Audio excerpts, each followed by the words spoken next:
the scariest truth about human nature is that we secretly, or rather consciously or unconsciously, create the circumstances in our life, and we secretly want those bad things in our life. So what about those bad things do we create for ourselves? And I guess, how do we create them, and how can we I undo them? suppose when you look at it from that perspective, the judgment we have, and it's not a deliberate judgment that we've got on ourselves, but you've just mentioned it. We create those things. We secretly want these bad things, and we've determined something as being bad, haven't we? So we've made a judgment to say this thing over here is bad, and this thing over there is good. But how have we got to that point? How did any of us get to that point? One of the best analogies I had is that if you were to sort of draw a picture of a baby and then stick a big open chalice above its head, and so that's what the mind is, ostensibly, when you're born. And so in that, when we're born, when you look at a baby, you'll have seen some, they're basically generally really happy. They're pretty carefree, aren't they? But they don't know much. They don't know much about what's happening. They don't really know that this is their hand until they bite into it, and then they go, it's connected to me, that hurt. Right? They don't really have much of a concept of it. So they're having to learn about everything that's going on around them, and they don't necessarily, there's different beliefs, but they'd start from a basic premise of what we do know, which is that they're just born into an environment, they didn't plan that, right? And in that environment, you've got people around you who are the people they're learning from. So caregivers, in whichever shape or form those caregivers arrive in their lives. The environment they're in, there's the financial issues that might be going on for them, external pressures, who are the friends coming in, who are the people coming in, what's happening for these caregivers.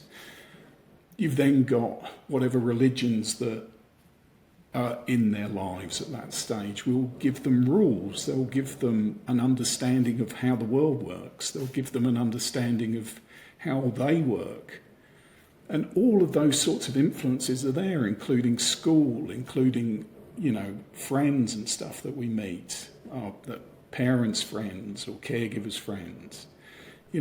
All these different things are coming in to tell us this is who we are, this is who we should be, this is how the world works.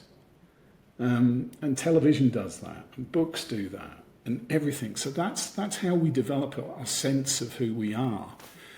And in psychology, they would call those schemas, because what we're doing is we're developing like what's almost blueprints. And then we stick them in a little filing cabinet and say, that's what that is. And then we forget about them. They become unconscious, right? But all these schemas are there in the little blueprints. And when we meet a situation, we rifle through in a nanosecond and pull out the thing saying, that looks like this. And because it looks like this, that must be what it is. So how am I going to respond to that? Well, I've got this process I've developed since I was a kid for responding to it. And I've done the best I can with that process to try and keep me safe as an organism. And part of keeping safe is about keeping love in our lives as well, because love is an incredibly important aspect of that.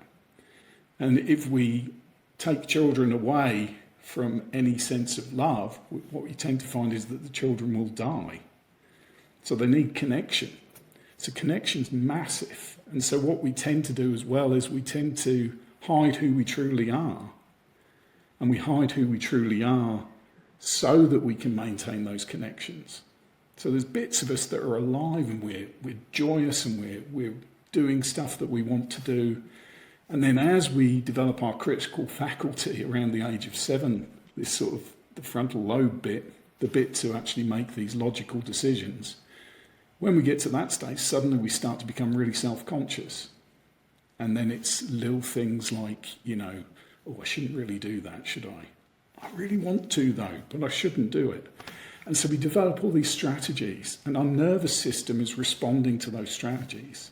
So things like shutting down your throat, what does that do? Keeps you safe, but how does it, what's it actually doing would be my suggestion. You can't speak. And if you can't speak, you can't create a problem for yourself, would be the way I'd look at it.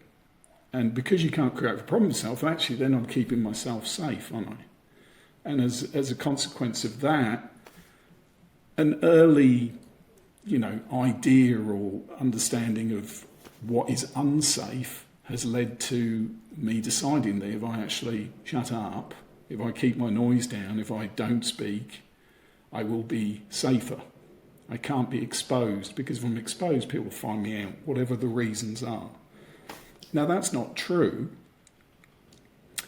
but at the same time, when you're younger, those sorts of ideas can start to infiltrate, and we can create these schemas, these little blueprints, these little files that we stick in, and we say, oh, that's very dangerous.